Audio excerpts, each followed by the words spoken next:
welcome back to another video on this channel. I'm super excited to see you again. If this is my first time seeing you, hello, welcome. I'm Cutiefly and this is the channel.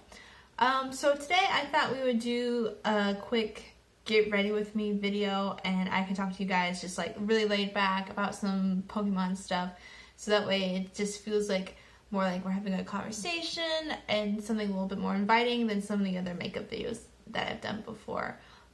Today I'm super excited because we're going to talk about who I think the hottest Pokemon characters are. So I'm just going to go in and mix these two foundations. They're both a little too dark for me because it's like wintertime, but I'm just going to make it work. Okay, so if we're going to talk about who I think the hottest character in Pokemon is, I'm just going to talk about the hottest guy and the hottest girl, I think, because I think for me, I don't care either way. Like, I recognize that hot is hot no matter what body that takes. So I'm just going to talk about both. And the first one might be a little controversial for some people, but I'm going to say it anyway. I think that Brock is the hottest Pokemon guy in the anime, show, whatever. And some people might clock me because, like, obviously he hits on pretty much anything that moves.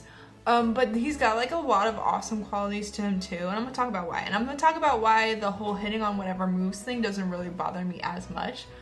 Like, you gotta think about it this way, right? Okay, so Brock's personality is more so the selling point for me than his appearance, because like some people say he's like drawn in a really racist way. I don't know about that, but I don't know what kind of race they're trying to depict or anything, but I just think like I'm going more so based off of his personality in the game and the show, because like they make him out, especially more so in the game than the show, but they make him out to be like a really like rock hard, rugged, tough guy, you know, like he's even shirtless, I think. Sorry, I got this all over my hand.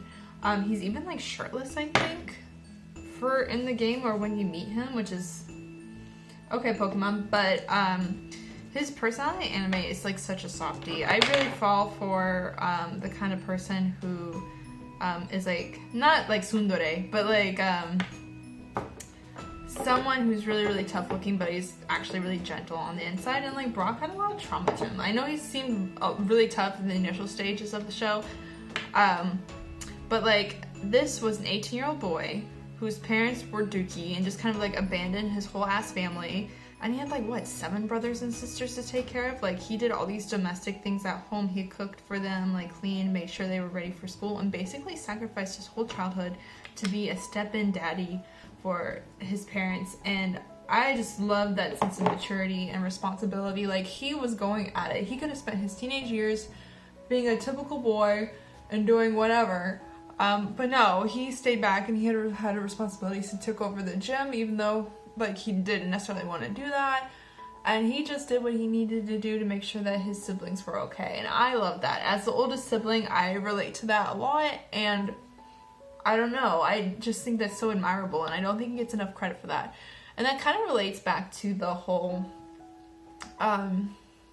idea of like, oh, he said, you know, he objectifies women so much because he just like, you know, goes up to them and hits on them and shit, which is totally valid. But also, like, this is a boy, remember, who had no social conditioning whatsoever, no parenting about like how to go about dating and the talk or whatever, and he's not even like really a boy, because I think in the show, and you can clock me for this if I'm wrong, but like he's like 18 years old, you know, so like he's well matured enough to have like urges. And I'm not saying people should act on those urges, but like, I mean, he went from babysitting a bunch of kids, right? To finally being out on his own, only to babysit some more kids that I think Ash is like 10 and Misty is 12. And this is an 18-year-old person. So that, he's just trying to get laid. I mean, that's what it is. And I even think that like the awkwardness of it is supposed to be like a comedic gag, you know? I don't think he has any harmful intentions whatsoever. If that was the case, then like he would not be my favorite or my Pokemon bias or whatever. But I don't know. I just love that maturity about him. He still takes care of Ash and Misty. He wants to be a breeder. which is like, I think the show changes like in the new anime to make him want to be a doctor or whatever. But you know, just like he has such high feminine energy that I can't not be attracted to that. And when I mean feminine, I just mean like feminine in the traditional sense of like, you know, being kind of like parental in a way. You know, I love that energy. He does get his minutes to like live on his own. He like does like fall in love, I guess, with Professor Ivy, but obviously that doesn't go right, and like you can kind of see why he falls in love with Professor Ivy. And if you don't know, I will put a picture up so you can see some of her best assets there. Also, a side note, like even with the objectification thing, he's the only one that can tell the differences between all the Jennies and Joys, which I know like has been debunked because they just wear like different hats or whatever, but nobody else paid attention to that. So really, but he does like end up finding someone who I think is the like utmost perfect Pokemon baddie that's ever existed, period. And I love her to death, and I ship the two of them so hard like you don't even know. I know it hasn't been like 100% confirmed by the show, but we gotta talk. We gotta talk about Miss Olivia and her fucking badass self. Ugh, I loved her character design. Like the minute I saw her in the game and everything else, I just wanted her to step on me with her sandals. Like she was that lady. Oh my god, she's got her like Fashion Nova shorts going on, and like the Fashion Nova fit, and just oh my god, and the ankle bracelets that I didn't think I would ever see again after 2008. I love that energy so much. And like her character is like similar to Brock in a way. Like they're both rock Pokemon trainers, and they're both kind of softies in their own right, despite being like having like a hard exterior. Like she's very like, she's got like a different personality in the game and in the show, I think, personally. The animator makes her seem kind of like clumsy and just goofy or whatever, and I don't know why they did that, because like I don't know, maybe we just can't let strong women be strong women, but like her whole identity, like she's one of the kahunas, which means like she's like the leader of the whole island, right? She's really young. In the game, like not only is she being like a badass in terms of Pokemon training, but she also runs a whole jewelry shop and like makes her own jewelry. And they kind of like play with her character as well, saying that like they really amp up the fact that she's single, and like implies that she really wants a boyfriend or whatever, which is like similar enough to Brock. I don't personally believe that every successful woman needs a man in her life, but like to each its own. It's still Pokemon. It's still a franchise that needs a little bit of growth. But I will recognize a Black Queen when they send me a Black Queen. That's all I'm saying. She's just absolutely gorgeous. On top of that, she's just got like she's a really big empathetic person. So like she can deal with like more difficult Pokemon than the average person can. They show that in the show too. And she's just super kind and willing to like put herself out there. Also, like when Brock hits on her on the show for the very first time, she's like super duper into it. And I don't want it to be out of like desperation or anything, but like she genuinely is down with it, and I love that energy. And like, you know, they try to do the rock moves together or whatever in sync. But yeah, they both are experts in what they know. Their characters meant to be paralleled, and that's why I totally ship them. And I just think she's so cool. Not only is she like in charge of the whole ass island, but like even later on in the game when you play the Elite Four, she's one of the Elite Four members. She's just really cool. And like her rock team, even though I felt the game as a whole was like really easy to play through, her rock team was actually pretty good as far as like the rock type goes, because you know that's like not the most that's not the best typing in the world, but she has like a lot of diversity on her team too. Okay, good enough. That's just what it's gonna be. And like, okay, I know we're talking about Brock and Olivia first of all, but like my opinions on Brock is that like he may seem a little ridiculous with the ladies right now, but I really think that he's the kind of guy that would stop the tomfoolery if he found someone to settle down with. Like, he was ready to just flat out marry Ivy, even though she basically just wanted him to, like, be around the lab and do chores for her and, like, the 3 other assistants she had. Like, basically she wanted a maid, and she, like, and Brock was that. But, like, I think Olivia was, like, at the point where she's, like, generally, like, super nice girl who, like, I think craves that sort of commitment, but she just has that same nurturing spirit about her, I think.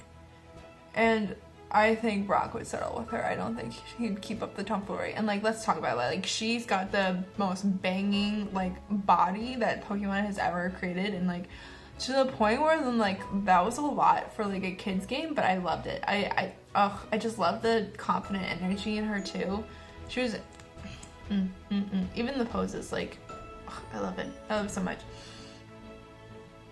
And we need, like, more like, in general, I know this is again a controversial opinion, but, like, I don't mind having that sort of confidence, or, like, in a kid's game, or at least, like, women dressing a little bit more, I guess, scandalously. I know in the show they, like, made her wear, like, a big t-shirt or whatever to cover up some of her game design outfit.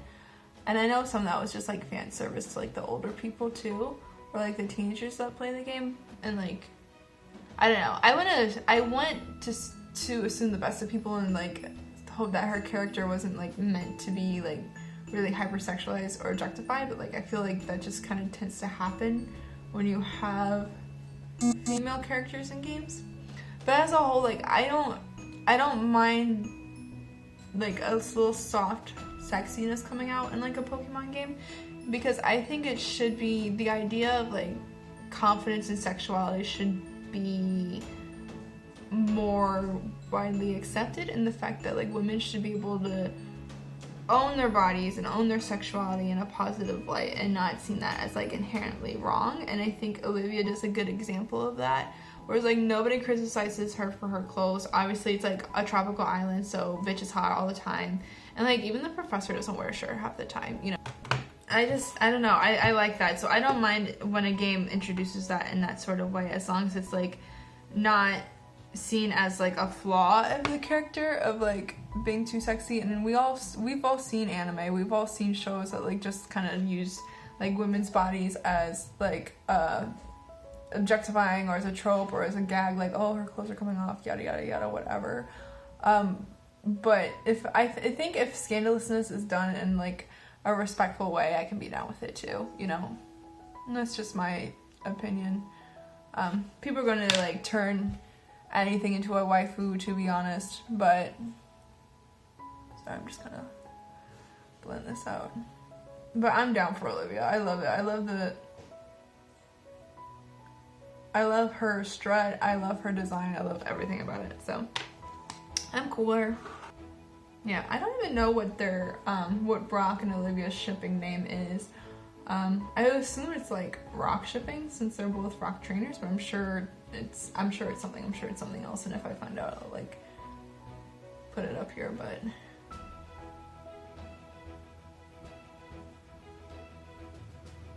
I want to look kind of glowy today, so I'm just not using as much setting powder as I normally would, but I'm just gonna, my whole wink's coming off. I'm just gonna, like, do highlight stuff and then lips, and then I'm gonna be done for today. Also, let me know if you think I should do, like, a top 10 list of just, like, Pokemon hot, attractive people, or hot people, or, like, baddies, because I definitely have thought about this before, like, especially in terms of, like, female characters. But if you guys want that for both, that's fine too. I would say that, yeah, Brock and Olivia are definitely my top ones, but there's, like, some other contenders too. I'm trying to think off the top of my head, like, I know, and again, another controversial opinion, some people really hate Whitney, but I love her. I just love the fact that she was so difficult to be, and, like, she's almost infamous for being, like, that hard of a gym leader, and I know other people hate her for it, or, like, they think it's annoying because she's, like, so country or whatever, but I think she's a doll. I think she's adorable, and I support anyone with pink hair. I support anyone with pink hair or colored hair, or, like, really short hair too, because we need more of that. Ooh, look at all that makeup I got on this towel. That's great. I'm gonna have to wash it later. But I think this is the final look. Pro tip for anyone who is newer to makeup. I just put like a liquid lipstick on there, and it's supposed to dry matte, but it's still a little like wet. If you want to try to like do it so there's not as much transfer like when you're eating or whatever, you could just like stick your finger in your mouth and like pull it out, and it should get rid of some of the excess on there. So see, and you could do the same thing with like a napkin or whatever and just like bite it a little bit, but I don't know, I don't have a napkin here and fingers are easy, and you should probably wash your hands before you go out anyway. But please don't mind my hair. Still wet, but we're just gonna kind of swish it around a little bit. Thank you so much for watching this video. If you like this sort of get ready with me style, let me know, and I might do more videos like this. I have a whole bunch of videos planned up soon to kind of coalesce and try to cover everything on the channel, from like Pokemon Go stuff to more theories to more Sword and Shield things, to even more Pokemon apparel. So be on the lookout for those. I'm super excited, and until next time, thanks, bye!